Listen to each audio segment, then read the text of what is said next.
Hello বন্ধুরা, আমি নিয়ে চলে এসেছি তোমাদের জন্য একটা নতুন ভিডিও। আমাদের আজকের ভিডিওর টপিক হলো শনি সাড়ে সাথী। ঠিক আছে, আমরা অনেকেই আমাদের মধ্যে আছো যারা শনি সাড়ে সাথী চলছে বা অনেকের পেরিয়ে গেছে, কিন্তু এই সাড়ে সাথী নিয়ে সকলের মনে একটা খুব মারাত্মক রকমের ভয় কাজ করে। তোমার খারাপ সময় চলছে, তোমার উপর দিয়ে প্রচণ্ড পরিমাণে মানসিক ঝড় বয়ে যাচ্ছে, তুমি কি করো? তুমি একজন জ্যোতিষীর কাছে যাও এবং জ্যোতিষী তোমার ছক দেখে তোমাকে বলে দেয় যে তোমার সাড়ে সাথী চলছে, এবং ব্যাস তোমার রাতের ঘুম ওই সাড়ে সাথী শব্দটা শুনেই তোমার রাতের ঘুম চলে যায় যে আমার কি এখনো সাড়ে সাথী চলছে। কিন্তু না বন্ধু, এইভাবে সাড়ে সাথীকে নিয়ে প্যানিক করার মতো কোনো ঘটনা ঘটেনি। আমাদের মধ্যে এরকম অনেক জ্যোতিষ আছে, আমি কারোর নাম মেনশন করব না, অনেকেই আছে যারা ক্লায়েন্টদেরকে ভয় দেখিয়ে তাদের থেকে অনেক বেশি টাকা ইনকাম করে থাকে। হ্যাঁ, এটাই আমাদের জ্যোতিষী প্রফেশনের, এটাই সত্য। তোমাকে ভয় না দেখালে তুমি কিন্তু তার থেকে কোনো কিছু কিনবে না, তোমাকে ভয় না দেখালে তুমি তার প্রতি টাকা খরচা করবে না, এটা হলো জ্যোতিষীদের লজিক। কিন্তু আমি এখানে তোমাদের সাথে শেয়ার করছি সাড়ে সাথে নিয়ে সমস্ত তথ্য, ইচ অ্যান্ড এভরিথিং ডিটেলসে। তো চলো চটপট ভিডিওটাকে লাইক শেয়ার সাবস্ক্রাইব করে দাও, যাতে করে আমার এই ভিডিওটা অনেকের কাছে পৌঁছতে পারে এবং অনেকের এই ভুল ধারণা থেকে অনেকেই বেরোতে পারে। তো চলো শুরু করা যাক আমাদের আজকের ভিডিওর প্রথমেই আমি বলে রাখি, আমাদের প্রত্যেকের রাশি আলাদা। আমরা সকলেই কম বেশি আমাদের নিজেদের রাশি কী সেটা কম বেশি সকলেই জানি। কারো মেষ রাশি, তো কারো ধনু রাশি, তো কারো কুম্ভ রাশি, এগুলো আমরা প্রত্যেকেই জানি। ঠিক আছে, কিন্তু এই রাশি কিভাবে আমাদের রাশি হলো সেটা কি আমরা জানি? না, জানি না। আমরা যখন কোনো গুগলে আমার date of birth, time, place এগুলো দিয়ে চেক করি, তো ওখান থেকে আমরা জানতে পারি আমাদের রাশিটা কী। অথবা আমাদের কুষ্ঠিতে লেখা থাকে আমাদের কী রাশি, অথবা আমাদেরকে কোনো জ্যোতিষ হাত দেখে বলে দেয় বা ছক দেখে বলে দেয় যে আপনার এই রাশি। কিন্তু এটা আমাদেরকে জানতে হবে আমাদের ছকে যেই স্থানে চন্দ্র অবস্থান করে সেইটাকেই আমরা বলে থাকি আমাদের রাশি। অর্থাৎ তুমি যখন জন্মেছিলে তখন তোমার ছকে চন্দ্র যেই রাশিতে অবস্থান করছিল সেটাই হলো তোমার জন্মরাশি। ঠিক সেরকমভাবেই সূর্য রাশি বলেও একটা বস্তু আছে। সূর্য যেই রাশিতে অবস্থান করবে সেটা হলো তার সূর্য রাশি, যেটা আমরা বলে থাকি না ইংলিশে মুন সাইন, সানসাইন, ঠিক সেই জিনিস। ঠিক আছে, এইবার তোমাদেরকে বলি যে এই যে সাড়ে সাতির কনসেপ্টটা নিয়ে সকলের মনেই কম বেশি ভয় কাজ করে। আচ্ছা, তোমরা কি জানো সাড়ে সাতি কিন্তু স্পেসিফিক্যালি আমি যদি বলি যে এখন মীন রাশির সাড়ে সাতি চলছে বা মেষ রাশি, কুম্ভ রাশি এদেরও চলছে কম বেশি। কিন্তু আমি যদি বলি সাড়ে সাতির এফেক্ট প্রত্যেকটা মানুষের বার্থ চার্টে আলাদা আলাদা। কেউ যদি বলে দেয় তোমাকে তোমার সাড়ে সাতি চলছে মানে তোমার সাথে এই এই ঘটনা ঘটবেই, সে সম্পূর্ণ তোমাকে মিথ্যে কথা বলছে। ঠিক আছে, কারণ তোমার জন্মছক সে জানে না, তোমার লগ্ন আলাদা, তোমার গণ আলাদা, তোমার পুরো ছকটাই আলাদা। সুতরাং কেউ কোনোভাবে তোমার ছক না দেখে তোমাকে বলতেই পারে না তোমার সাড়ে সাতি ঠিক এমন কাটবে। ঠিক আছে, তোমার হয়তো সাড়ে সাতিতে তুমি দেখছো তুমি খুব ফুলে ফেপে উঠছো, তোমার অনেক টাকা পয়সা হচ্ছে, তোমার গৌরব বৃদ্ধি পাচ্ছে, তোমার পারিবারিক জীবনে সুখ সমৃদ্ধি আসছে, এরকমটাও হয়। যে বলে সাড়ে সাতি খারাপ যে সম্পূর্ণ মিথ্যে কথা বলে। কারণ সাড়ে সাতি যখন চলে তখন কিন্তু ভালো খারাপ সব রকম ফলই জাতক ভোগ করে। ঠিক আছে, তবে একটা বিষয় যেটা শনি সাড়ে সাতির ক্ষেত্রে সকলের ক্ষেত্রে সমান ইম্প্যাক্ট দেয়, সেটা হলো মন খারাপ। কারণ মনের কারক হলো আমাদের চন্দ্র। ঠিক আছে, এইবার যখন ধরো সাড়ে সাতি চলছে, কারো তুলা রাশিতে সাড়ে সাতি চলছে, হতে পারে তুলা রাশি সাড়ে সাতি চলছে, তখন দেখা যাবে তুলা রাশির যে জাতক তাদের মন অত্যন্ত খারাপ। ঠিক আছে, এরকমভাবে স্পেসিফিক যে 12টা রাশি আছে প্রত্যেকটা রাশিতে যখন ইন্ডিভিজুয়ালি সাড়ে সাতি চলবে তখন দেখা যাবে জাতকের মন খারাপের সমস্যা, সারাক্ষণ মন খারাপ, মন মরা হয়ে থাকবে। সাড়ে সাতির বলে রাখি এখানে 3টে ফেজ আছে। প্রথম ফেজ যখন শনি পরের রাশিতে থাকে, আগের রাশি জিনিসটা এরকম হয়, আমাদের টোটাল 12টা রাশি আছে, প্রথম রাশি মেষ এবং শেষ রাশি হচ্ছে মীন। ঠিক আছে, মাঝখানে আরও 10খানা রাশি অবস্থান করছে পরপর সিকুয়েন্সিয়ালি। এরকম কুম্ভ, মীন এবং মীনের পরের রাশি হচ্ছে মেষ। মেষ হচ্ছে প্রথম 1 নম্বর রাশি, মীন হচ্ছে 12 নম্বর রাশি, আর 11 নম্বর রাশি হচ্ছে কুম্ভ। বর্তমান স্থিতি অনুযায়ী যদি বলি এখন মীন রাশি সাড়ে সাতি চলছে। ঠিক আছে, কিন্তু তার সঙ্গে সঙ্গে আমাদের এটাও মাথায় রাখতে হবে এখন কিন্তু কুম্ভ রাশিরও সাড়ে সাতি চলছে, আবার মেষ রাশিরও সাড়ে সাতি আরম্ভ হয়েছে। কী হিসাবে? শনি প্রত্যেকটা রাশিতে 2.5 বছর করে অবস্থান করে। 2.5 বছর পরে শনি আবার মীন রাশি থেকে মেষ রাশিতে চলে যাবে, তারপরে আবার 2.5 বছর পরে মেষ রাশি থেকে বৃষ রাশিতে শনি এইভাবে 2.5 বছর করে এক একটা রাশিতে অবস্থান করে। কিন্তু শনি যখন যে রাশিতে থাকে তার দৃষ্টি থাকে তার একটা রাশি আগে এবং একটা রাশি পেছনে। যেমন এখন শনি মীন রাশিতে আছে, কিন্তু শনির একটা দৃষ্টি রয়েছে পেছনে কুম্ভ রাশিতে, আর একটা সামনের দৃষ্টি রয়েছে সামনের মেষ রাশিতে। এই করে এক একটা রাশিতে শনি 2.5 × 3 মানে 7.5 বছর শনি একটা রাশিতে অবস্থান করে। এইবার যেটা আমাদের বুঝতে হবে, 7.5 3টে ফেজ হয়, প্রথম ফেজ, দ্বিতীয় ফেজ, তৃতীয় ফেজ। প্রথম ফেজ কখন হয়? যখন ধরো তোমার পরের রাশি যে সেই রাশিতে 7.5 চলছে, তখন তোমারও কিন্তু 7.5 স্টার্ট হয়ে যাবে। যেমন হচ্ছে মেষ রাশি, মীন রাশিতে এখন চন্দ্রে শনি অবস্থান করছে, মানে মীন রাশির এখন পিকে 7.5 চলছে। 7.5 3টে ফেজ হয়, একটা হয় প্রথম ফেজ, একটা হয় দ্বিতীয় ফেজ, একটা হয় তৃতীয় ফেজ। প্রথম ফেজে মানুষ অনেক বেশি অ্যাচিভমেন্ট করে লাইফে, ঠিক আছে, এবং সে প্রচণ্ড অ্যারোগেন্ট হয়ে যায়, তার মধ্যে ইগো বৃদ্ধি পায়, উদ্ধত্তপনা বৃদ্ধি পায়, যে আমি এটা অ্যাচিভ করতে পারি, আমি তো সব জানি, আমি সব পারি, এরকম একটা ভাবনা তৈরি হয়। কিন্তু যখন পিক ফেজ যখন আসে 7.5, তখন মানুষকে শনি তার আসল অকাত দেখিয়ে দেয় যে তুমি কিছুই পারো না, আমি চাইছি তাই তুমি পারছো, এরকম একটা ব্যাপার। এবং থার্ড ফেজ যখন আসে তখন মানুষ শিখে যায় যে সে কী কী ভুলগুলো করেছে এবং নিজেকে রেকটিফাই করে নেয়। কারোর যদি শনি এমন কোনো স্থানে অবস্থান করে যেই স্থানটা খুবই আমরা যেটাকে বলি ভালনারেবল, ঠিক আছে, আমাদের ছকে এরকম অনেক জায়গা থাকে যে জায়গাগুলো খুবই সেন্সিটিভ, তো শনি যদি সেইখানে অবস্থান করে তখন সেক্ষেত্রে তুমি খারাপ ফল ভোগ করবে, আদারওয়াইজ তুমি কিন্তু খারাপ ফল ভোগ করবে না। সাপোজ তোমার মানি হাউসে শনি বসে আছে, শনির যখন 7.5 স্টার্ট হবে তখন তোমার দেখা যেতে পারে যে তোমার কি বলবো, তোমার মানি আসছে না, অথবা তোমার মানি কোথাও আটকে গেছে, এইরকম সমস্যাগুলো তোমার হতে পারে। সাপোজ তোমার ম্যারেজ হাউসে বসে আছে শনি, তাহলে কি হতে পারে? ম্যারেজ হাউসে শনি বসে থাকলে তোমার বিয়েতে তোমার হাজব্যান্ড ওয়াইফের সঙ্গে তোমার প্রবলেম শুরু হয়ে যেতে পারে, তোমার স্পাউসের সাথে তোমার প্রবলেম শুরু হয়ে যেতে পারে।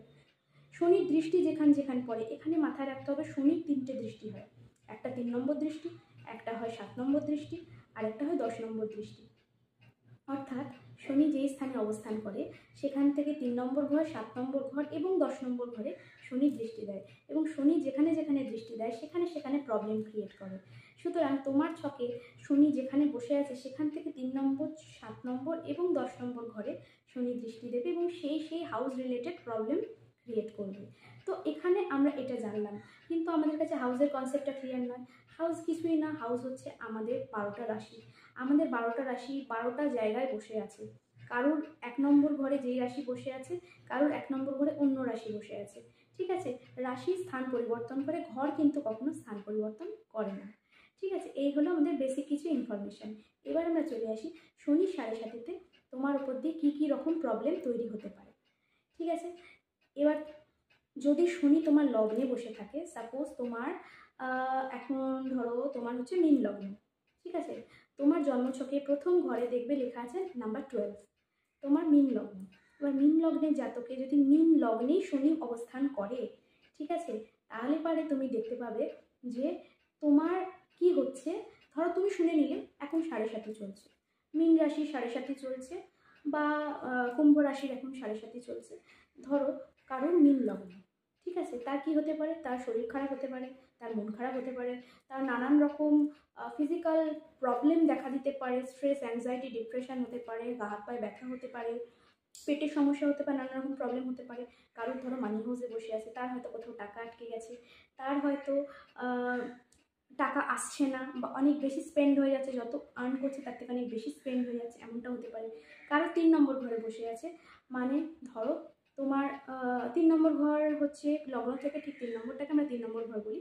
3 নম্বর ঘরে যদি কারোর শনি দৃষ্টি ফেলে বা অবস্থান করে, তাহলে পারে এরকমটা হতে পারে যে তোমার অনেক ডিফিকাল্টিস আসছে তোমার নেইবারদের থেকে, ঠিক আছে, প্রতিবেশীর সঙ্গে সমস্যা হচ্ছে, ভাই বোনের সমস্যা হচ্ছে, অনেক বেশি তুমি পরিশ্রম করছো কিন্তু তুমি ফল পাচ্ছ না, এমনটা হবে, ঠিক আছে।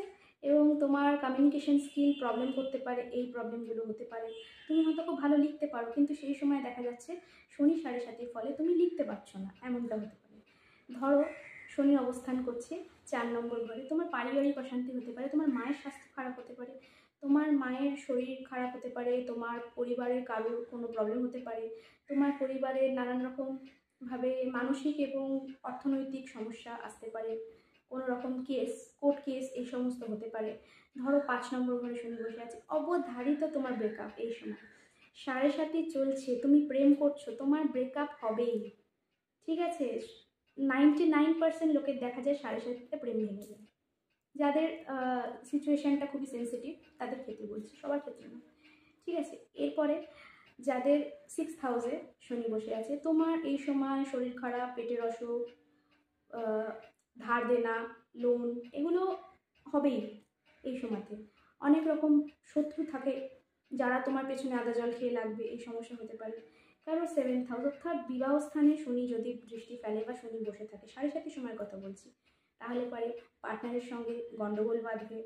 তোমার ইভেন তোমার বিজনেসে, তুমি যদি বিজনেস করো, তোমার পার্টনারের সঙ্গে, মানে তোমার বিজনেস পার্টনার যে, তার সাথে তোমার প্রবলেম হবে, সে তোমাকে চিট করতে পারে, বা কোনো রকম মানে আইনি জটিলতা সৃষ্টি হতে পারে তোমার বিজনেসের ক্ষেত্রে। ঠিক আছে, কারণ 8th হাউসে শনি রয়েছে 8ম ঘরে, তার ক্ষেত্রে কি হতে পারে, তার ক্ষেত্রে হতে পারে সে অনেক বেশি খারাপ সময়ের মধ্যে দিয়ে যাবে। 8th হাউসটা শনির খুব ফেভারিট। ঠিক আছে, কিন্তু 8th হাউস যেটা আছে সেটা হচ্ছে আমাদের ট্রান্সফরমেশনের হাউস। আমাদের জীবনে দেখবে হঠাৎ এমন এমন ঘটনা ঘটে, যে ঘটনাগুলো ঘটলে পারে আমাদের পুরো ইনার ট্রান্সফরমেশন হয়ে যায়। ঠিক আছে, যেমনটা ধরো, মানে তুমি একটা লাইফ পাথে এগিয়ে যাচ্ছ এগিয়ে যাচ্ছ এগিয়ে যাচ্ছ, হঠাৎ করে সাডেন তোমার জীবনে এমন কোনো ইনসিডেন্ট ঘটলো, তোমার লাইফটা সম্পূর্ণ মানে ডাইমেনশন চেঞ্জ হয়ে গেল, 360 ডিগ্রি ডাইমেনশন তোমার চেঞ্জ হয়ে গেল, এবং চেঞ্জ হয়ে গিয়ে তুমি একটা অন্য মানুষে পরিণত হয়ে গেলে। হঠাৎ করে তুমি যেরকমটা ছিলেও না, যেরকমটা তুমি কোনোদিন হবে তুমি চিন্তাও করোনি, তুমি সেমন একটা মানুষে পরিণত হয়ে গেলে। এটা কিন্তু শনি 7.5-তে খুব মানে মারাত্মক রকমের হয়। যখন কারোর মানে কি বলবো, যখন কারোর ট্রান্সফরমেশানে, ইনার ট্রান্সফরমেশান হয়, স্পিরিচুয়ালিটিতে যাদের প্রচণ্ড মানে কি বলবো হঠাৎ করে স্পিরিচুয়াল হয়ে যায়, তাদের পক্ষে এই মানে ম্যাটেরিয়ালিস্টিক থেকে স্পিরিচুয়াল লাইফে যে ট্রান্সফরমেশান, এটা কিন্তু ভেরি ডিফিকাল্ট এইভাবে চেঞ্জ হওয়াটা। এরপর যাদের 9th হাউসে শনি থাকে তাদের কি হয়, যাদের 9th হাউসে শনি থাকে বা শনির দৃষ্টি পড়ে, তারা হঠাৎ করে কোনো স্পিরিচুয়াল প্লেসে ঘুরতে যেতে পারো, তাদের বাবার সঙ্গে তাদের প্রবলেম ক্রিয়েট হতে পারে। ঠিক আছে, তোমার বাবার সঙ্গে রিলেটেড হচ্ছে তোমার 9th হাউস, বা 9th হাউসে যাদের শনি দৃষ্টি দিচ্ছে তাদের ক্ষেত্রে কি হবে, বাবার সাথে গন্ডগোল বাঁধবে, বাবার হেলথ খারাপ হতে পারে, বাবার ফাইন্যান্সিয়াল স্টেটাসে প্রবলেম আসতে পারে, বাবার নানান রকম প্রবলেম তোমার জন্য, তোমার 7.5 কারণে তোমার বাবার প্রবলেম হতে পারে। ইভেন বাবাকে কেন্দ্র করে তোমার জীবনে প্রবলেম হতে পারে তোমার 7.5 জন্য। ঠিক আছে, এবার যাদের 10th হাউসে 7.5 চলছে, 7.5 যাদের 10th হাউসে মানে কর্মস্থলে যাদের 7.5 চলে, তাদের ক্ষেত্রে কি হয়, চাকরি যাওয়ার ভয় থাকে, তাদের ক্ষেত্রে কি হয়, অফিসে তোমার কলিগস তোমাকে নিয়ে কনস্পিরেসি করছে, তোমার পেছনে তোমাকে নিয়ে চুগলি করছে, সেই জিনিসগুলো হতে পারে। তোমার বস তোমার পেছনে আদা জল খেয়ে লেগেছে, সেটা হতে পারে। কারণ 11th হাউসে শনি বসে আছে, তুমি যা চাইছো জীবনের সমস্ত কিছু থেকে তোমাকে দূরে সরিয়ে দেবে, তুমি যেটা চাইবে সেটা তোমাকে দেবে না। ঠিক আছে, এটাই হবে তোমার লড়াই, যে তুমি চাইছো, তুমি হার্ডওয়ার্ক করছো, তুমি 100% এফোর্ট দিচ্ছ, কিন্তু তুমি রেজাল্ট পাচ্ছ না, তোমার কোনো অ্যাচিভমেন্ট নেই, তোমাকে অ্যাচিভমেন্ট থেকে সরিয়ে দেবে। তোমার যদি 12th হাউসে শনি আসে তাহলে কি হবে, এই সময় 12th হাউসে শনি এলে তোমার হেলথ রিস্ক তো থেকে যায় কিছুটা। ঠিক আছে, এবং 12th হাউসে শনি আসলে কি হবে, তুমি বিদেশ যেতে চাইছো, তুমি ফরেনে সেটেল হতে চাইছো, বাইরে চাকরির জন্য যেতে চাইছো, তুমি অপরচুনিটি পেয়েও যেতে পারবে না।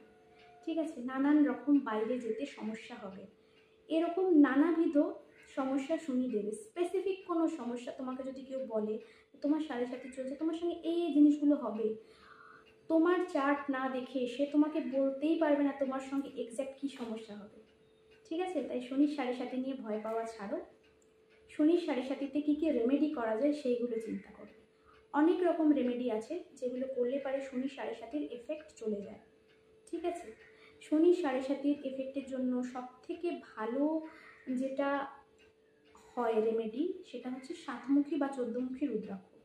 তুমি যদি 7মুখী বা 14মুখী রুদ্রাক্ষ ধারণ করো, তোমার 7.5 চলুক, তোমার ঢাইয়া চলুক, তোমার যাই চলুক না কেন, যতই তোমার শনি কেন্দ্রিক সমস্যা জীবনে আসুক না কেন, তোমাকে কিছুতেই হারাতে পারবে না। কারণ সাতমুখী রুদ্রাক্ষ হলো শনির খুব ফেভারিট। ঠিক আছে, সাতমুখী রুদ্রাক্ষ যে ধারণ করেছে 7:30 সময়, তাকে শনি কখনোই খুব বেশি পীড়া দেবে না।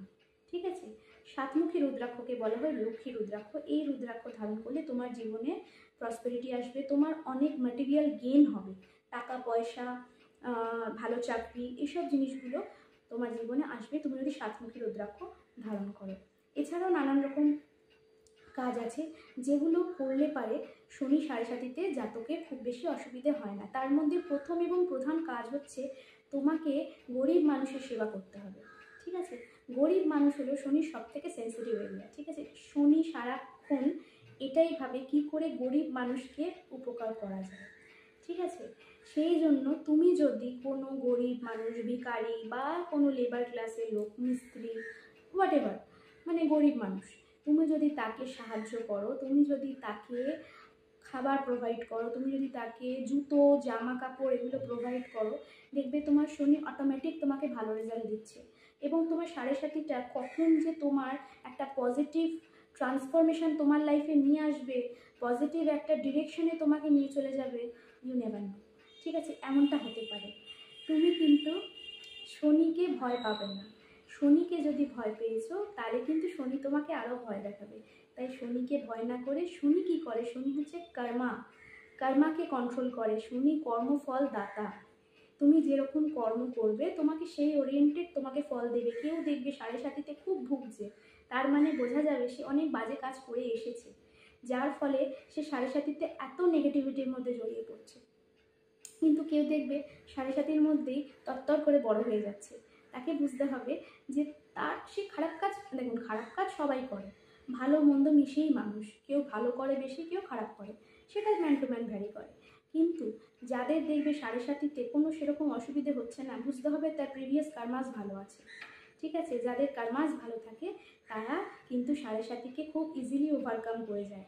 সেই জন্য 7:30-কে ভয় পাওয়া বন্ধ করো, আর কোনো ফালতু জ্যোতিষীর কথায় কান না দিয়ে নিজের কার্মাটাকে ভালো করে করো। দেখবে সব কিছু লাইফে ব্যালেন্স হয়ে গেছে। ওই এই কবচ পরে নাও, তোমার এই হয়ে যাবে, ওই কবচ পরে নাও, এই সমস্ত ফালতু ঝামেলায় না গিয়ে সবার প্রথমে যেটা করো, গরিব মানুষের জন্য কিছু করো, দেখবে শনি অটোমেটিক ব্যালেন্স হয়ে গেছে। নমস্কার, আমার এই ভিডিওটা যদি আপনাদের ভালো লাগে অবশ্যই লাইক, শেয়ার, সাবস্ক্রাইব করবেন। আর ফেসবুকে যারা দেখছো তারা অবশ্যই লাইক করো, কমেন্ট করো, আমার ভালো লাগে।